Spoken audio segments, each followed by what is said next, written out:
Olympics లో భారత hockey జట్టు దూసుకెళ్తోంది. బ్రిటన్ పై షూటౌట్ లో 4.2 తేడాతో గెలుపు నమోదు చేసుకుంది.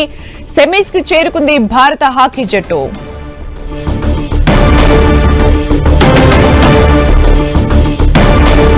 ప్యారిస్ ఒలింపిక్స్ లో భారత హాకీ జట్టు దూసుకెళ్తోంది.